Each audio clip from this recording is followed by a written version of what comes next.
कई, चार, मेल जोल। चित्र देखिए।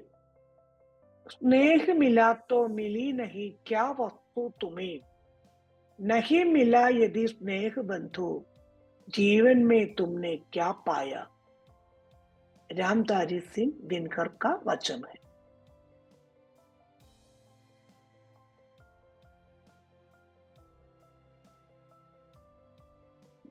देखो,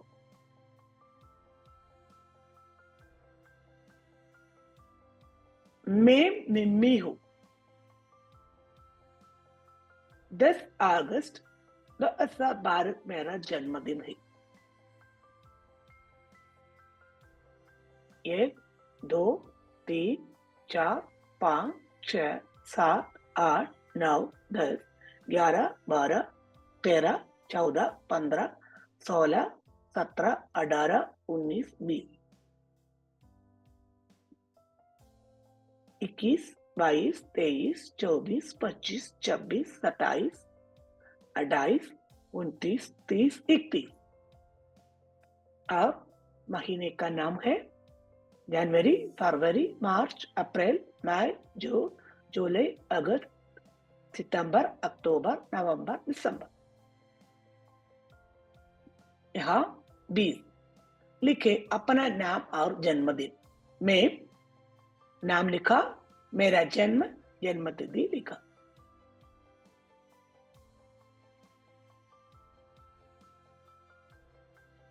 एक कहानी है।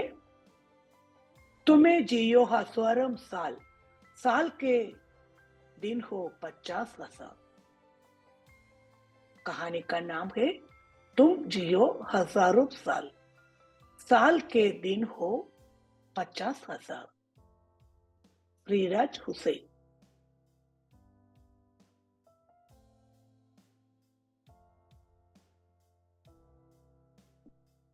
निम्मी का कल बर्थडे था।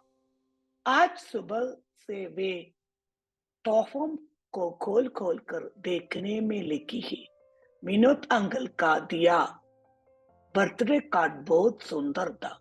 उस पर एक कार्टून बना था और लिखा था, तुम जियो हजारों साल, साल के दिन हो 50,000। हे, ये कैसी कविता हुई। वह कुछ उलझी सुलझी सी नाना के पास दौड़ी, उन्हें कार्ड दिखाए और बोली, नाना, पर 50,000 तो बहुत ज्यादा होता है ना, इतने साल कौन जीता है। नाना ने कहा, यह तो एक तरह की दुआ है, मतलब कुछ ऐसा काम कर जाओ कि दुनिया आपको हमेशा याद रखे। मतलब, निम्मी ने जरा आगे आकर पूछा। मतलब, जैसे मदर तेरेसा, अमीर गुजारो या गांधी जी, ये लोग आज जिंदा नहीं है, पर उन्हें सब आज भी याद रखते हैं। यहाँ प्रश्न है, मदर तेरेसा, अमीर गुजरो या गांधी जी, ये लोग आज जिंदा नहीं है, पर उन्हें सब आज भी याद रखते हैं, क्यों।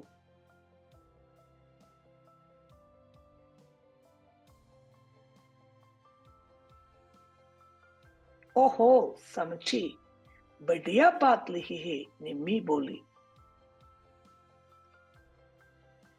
हाँ, सो तो है यह कविता, बल्कि यह शोर नृचा गालिब ने लिखा है। नाना ने उनके हाथ से कार्ड लाते हुए कहा, अरे नानू, अब यह शोर बनाने वाला गालिब कहाँ से आ गए। गालिब नहीं, गलीबा, ये उर्दू भाषा है, भाषा के शायर थे। शायर की कविता में कई सारी दो दो लाइन्स होती है। ये दो लाइन्स को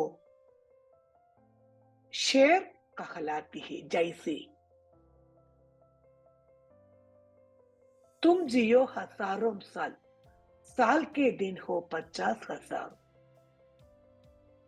करते हुए नाना उठ खड़े हुए। निम्मी ने एक कदम उनका रास्ता रोका और बोले, नाना, काक और शेर की बात बताओ ना। अच्छा, कालिम की ही बात बता दो, मेरा मतलब कालिब की। अरे, अब बाद में सुनाऊंगा, अभी मुझे जरा सब्जी लाने जाना है।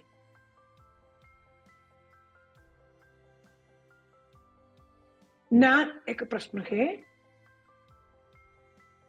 नाना कोई और शेर की बात बताओ ना। यह निम्मी ने कौन सा मनोभाव प्रकट है। इस पाठ में एक फिल्मी लेख भी है, जन्नत के बच्चे, विवेक मेहता। लेखक का नाम है जन्नत के बच्चे, लेखक विवेक मेहता। बचपन में मेरा एक बहुत ही अच्छा दोस्त हुआ करता था, समीर नाम का। पता नहीं कहाँ है वो आजकल, पर हाल ही में जब मैंने एक फिल्म देखी तो उससे जुड़ी कुछ यादें मेरे जहन में ताजा हो गई। उन यादों के बारे में बताने से पहले उस फिल्म के बारे में बताता हूँ। इस फिल्म का नाम है चिल्ड्रन ऑफ हेवन, यानी जन्नत के बच्चे। ये एक ईरानी फिल्म है। इस फिल्म के मुख्य किरदार है अली और जाहरा नाम के दो बच्चे। फिल्म शुरू होती है बाजार के एक दृश्य से। यहाँ आली एक मोची की दुकान पर खड़ा अपनी बहन जाहरा के पुराने जूते मरम्मत करवा रहा है। आगे होता यूं है कि घर आते समय गलती से वे जूते आली से कहीं खो जाते हैं। वो परेशान होते हैं, बहुत ढूंढता है, पर जूते नहीं मिलते।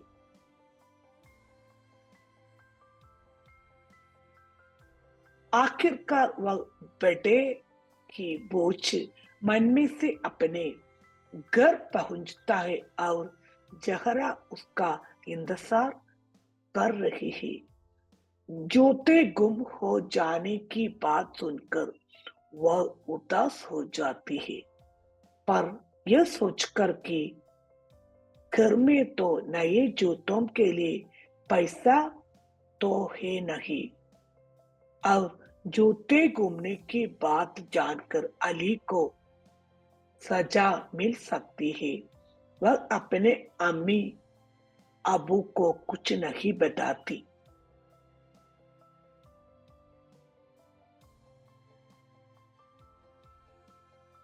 खैर, दोनों आपस में सलाह कर एक तरकीब निकलाते हैं कि वे दोनों अली के जूतों को मिल बांट कर इस्तेमाल करेंगे।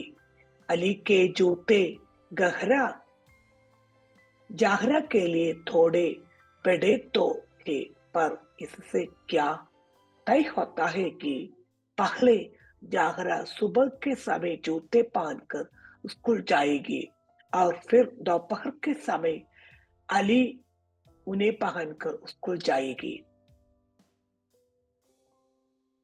लेकिन दोनों की बनाई एक तकरीब हर रोज की उनके लिए एक नई परेशानी खड़ी कर देती है। अपने अम्मी अबू और टीचरों से यह इस बात को छुपाने की गद दूसस में अली और जाहरा की एक कहानी कई सुंदर रास्तों से गुजरती है। प्रश्न है, जूतों को बिल बांध कर इस्तेमाल करने की जरूरत क्यों पड़ी है? अपनी बनाई तरकीब के कारण दोनों को कौन कौन सी परेशानी झेलनी पड़ी होगी?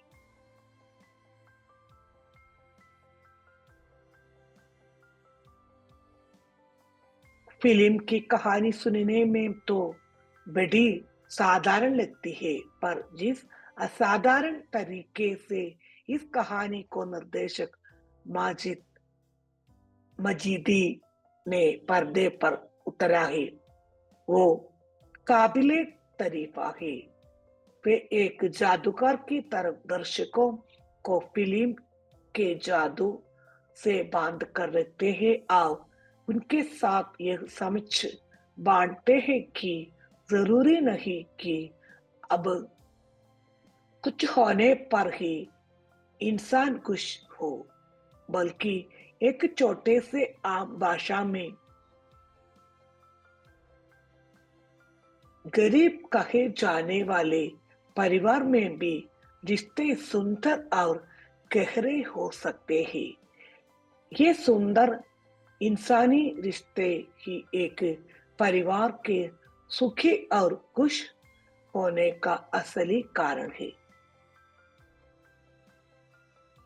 चलिए, फिल्म के बारे में तो मैंने अपनी बात रख ली, अब समीर से जुड़ी यादें भी तुमसे बांट लो। यह बात है कि पहली या दूसरी कक्षा की, तब मैं और समीर एक ही स्कूल में पढ़ कर पढ़ा करते थे। अक्सर ऐसा होता था कि कक्षा में भी किसी की पेन खराब हो जाता था तो कोई अपना पेन भूल आता तो मेरे साथ भी कभी कभी ऐसा ही होता था। अब जब सामने खड़ी टीचर हाथ में ठंडा लिए इमाल इमला लिखवाए तो किसी भी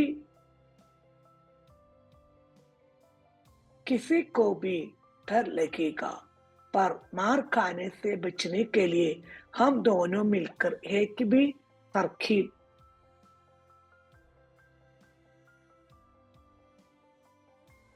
निकाली थी। हम लोग जैसे तैसे मिल बांट कर एक ही पेन से काम चला लेते थे।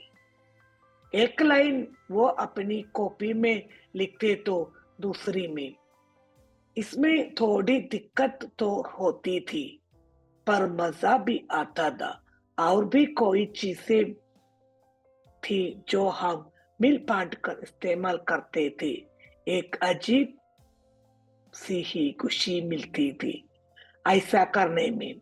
यह फिल्म देखकर भी मुझे वैसी ही खुश का एहसास हुआ। प्रश्न है, फिल्म का शीर्षक जन्नत के बच्चे कहां तक सार्थक है? अपनी ओर से और एक शीर्षक थे।